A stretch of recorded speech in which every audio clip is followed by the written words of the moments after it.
Hi friends, welcome to our channel Kavya's vlogs. ఎలా ఉన్నారు అందరూ? బాగున్నారా? ప్రతి సంవత్సరం లాగే నేనైతే ఈ సంవత్సరం కూడా అచ్చ తెలుగు ఆవకాయని రెడీ చేశానండి. ఇది చాలా చాలా బాగా వచ్చిందండి.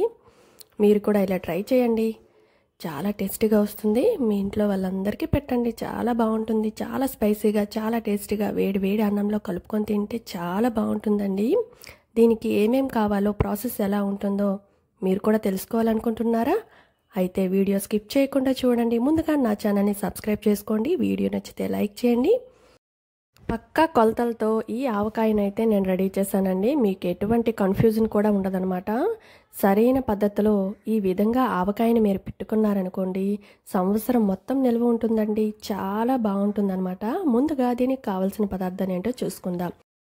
ముందుగా ఒక 10 మామిడికాయల్ని తెచ్చుకొని దాన్ని వాటర్లో వేసి నీట్గా కడుక్కొని క్లాత్తో తుడుచుకొని ఇలా ముక్కలుగా కట్ చేసుకొని సిద్ధం చేసి పెట్టుకోవాలన్నమాట. ఇలా సిద్ధం చేసుకున్న మామిడికాయ ముక్కల్లో 3 గ్లాసుల ఆయిల్ని వేసుకున్నాను అనమాట. సన్ఫ్లవర్ ఆయిల్ అయినా వేసుకోవచ్చు, లేదు అంటే నువ్వుల నూనె కానీ అలాగే వేరుశనగ నూనె కానీ వేసుకోవచ్చు అనమాట. మీకు ఏది నచ్చితే అది వేసుకోండి. నేనైతే సన్ఫ్లవర్ ఆయిల్ వేసుకున్నాను. అలాగే ఈలోగా మనం ఆవాల్ని మిక్సీ తిప్పి పెట్టుకోవాలి. అలాగే కారంని, అలాగే ఉప్పుని కూడా గ్లాసుల కొలతల్లో నేను రెడీ చేసి పెట్టుకున్నాను అనమాట. చూసారు కదా, ఆవాలని నేను ఈ క్వాంటిటీలో మిక్సీ పట్టుకొని పక్కన పెట్టుకున్నాను. మీరు కూడా అలానే చేసుకోండి.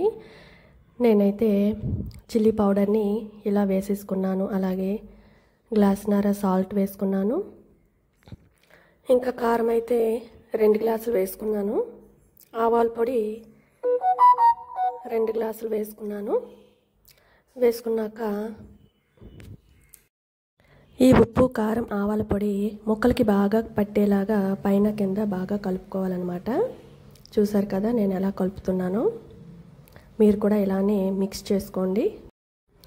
కిందన ఆయిల్ ఉంటుంది కదండి, అది కూడా బాగా కలిసేలా ముక్కల్ని ఇలా కలుపుకోవాలన్నమాట. మీరు చేయి పెట్టి కూడా చేసుకోవచ్చు. నేనైతే చేయి ఎప్పుడు పెట్టనండి. ఇలా కలుపుకున్నాక ఇలా మూత పెడతాను. మూత పెట్టి ఒక 5 days అలా పక్కన ఉంచుకుంటాను. తర్వాత నాకైతే నోరు ఊరిపోతుందండి. వేడి వేడి అన్నంలో ఈ ఆవకాయని కలుపుకొని నెయ్యి వేసుకొని తింటే చాలా అంటే చాలా బాగుంటుంది. మీరు కూడా ఇలానే చేస్తారా, ఇంకా వేరే పద్ధతిలో చేస్తారా? నాకు కామెంట్ బాక్స్లో కామెంట్ చేయండి. మరెన్నో సరికొత్త వీడియోలు నేను చేసి చూపిస్తానండి. నా ఛానల్ని సపోర్ట్ చేయండి. అలాగే వీడియో నచ్చితే లైక్ చేయండి. మరెన్నో వీడియోస్తో మీ ముందుకు వస్తాను. ఇలా గరిటతో నేనైతే